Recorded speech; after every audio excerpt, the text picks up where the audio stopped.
my favorite stories. I think you'd probably get tired of me saying that, but this is actually one of my favorite stories, because if we didn't have John, we wouldn't have this story.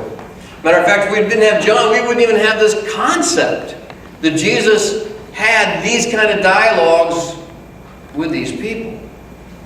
But the Apostle John thought it was very important that his readers know that Jesus had a dialogue with a woman at the well outside of Sychar. So in John chapter 4, we're going to start in verse 1, and it's going to read enough. I'm going to get my glasses here. So the Pharisees heard that Jesus was gaining and baptizing more disciples than John, although in fact it was not Jesus who baptized, but his disciples. When the Lord learned of this, he left Judea and went back once more to Galilee.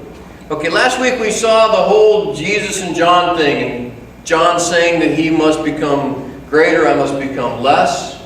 And the Pharisees, the people in Jerusalem, have heard that people are going to hear Jesus and be baptized over there. But then we get this interesting side note, that it wasn't Jesus himself who was baptizing, it was just disciples. Some of whom used to be disciples of John, right? Something about this news, though, that the Pharisees knew this or heard it, caused Jesus to leave. And he left in a hurry. How do we know that? Because he went through Samaria. When Jewish people traveled from the region of Galilee down to Jerusalem, they normally went down the Jordan River, all the way down to Jericho, and then up to Jerusalem to avoid Samaria. They just didn't like to be around the Samaritans. Why?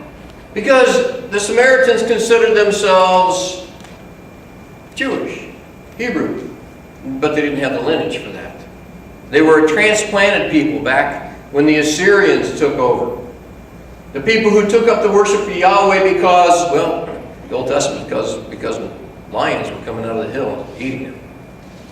And they said, we need to worship the local God. And so they brought in some people to teach them how to worship the local God. But they had continued with this religion of Moses and worshiping Yahweh, but they weren't Jewish. And the Jewish people just could not stand that. They weren't even second cousins.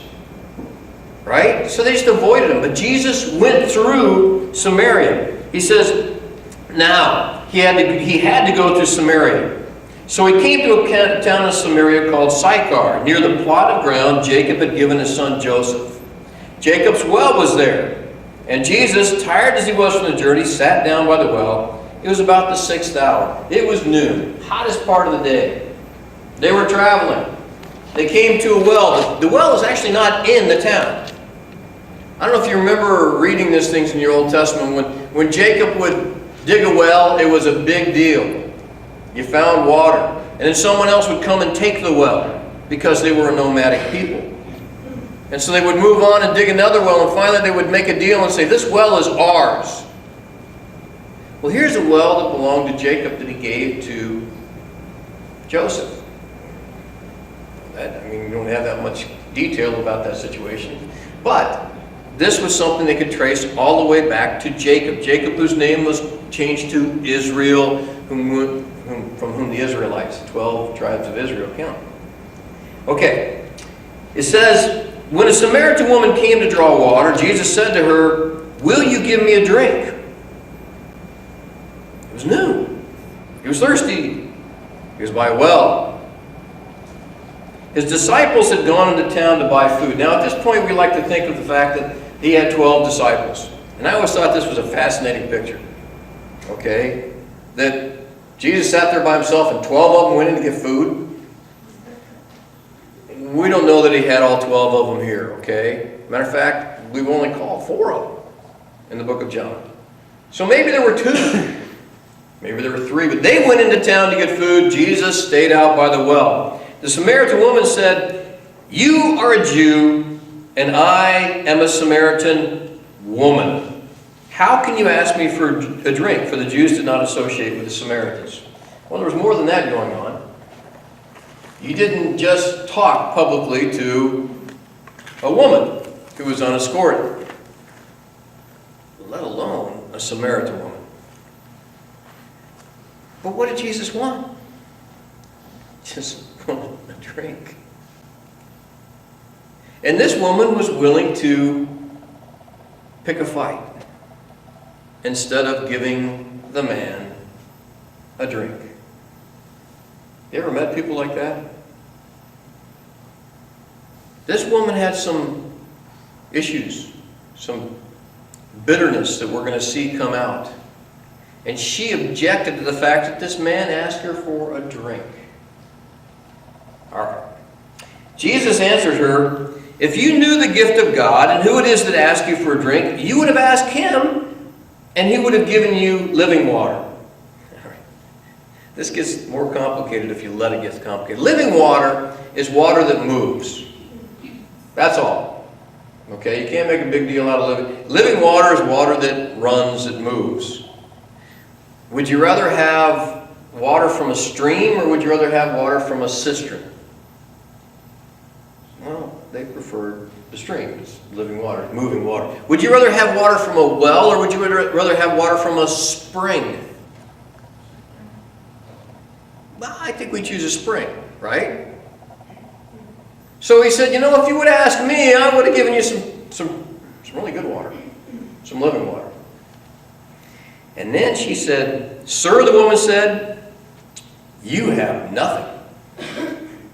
You have nothing to draw with, and the well is deep.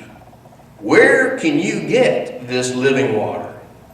Are you greater than our father Jacob, who gave us the well and drank from it himself, as also did his sons and his flocks and herds?" You really want to fight, don't you? It's pretty obvious to me that you can't get any kind of water. You don't even have a bucket. You're bucketless. And you think you're greater than our father Jacob, Israel?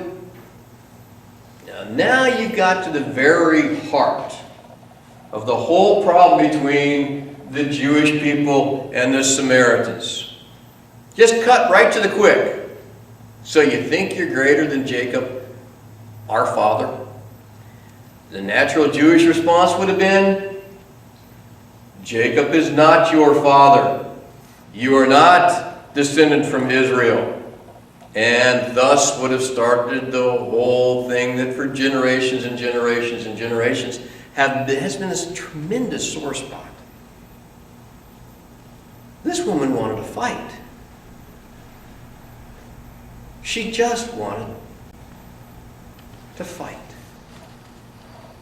And she normally would have got it. Jesus answered, "Everyone who drinks this water will be thirsty again. But whoever drinks the water I give him will never thirst. Indeed, the water I give him will become in him a spring of water welling up to everlasting life." Okay, Jesus has just changed the whole foundation of this conversation. We're not talking about just water here, okay? We're talking about meaning, purpose. We're talking about the very essence of life. And the woman said to him, "Sir, give me this water so that I won't get thirsty and have to keep coming here to draw water." She's back to water again, right? She's not going to let this conversation move beyond what she is in control of. She's got the bucket. She's got the bucket. This may be the first time in her life as a woman that she's had any kind of control situation. And she is enjoying it. And she's going to milk it. Let's get back. Okay. Go ahead. Give me this water. And that way I won't have to come all the way out here. By the way, there was a well in Sychar. She was outside of Sychar. She came all the way there to get water to take it back to Sychar. Why? Well, we're going to find out why. But she didn't really enjoy the journey. I don't know if you've ever carried water.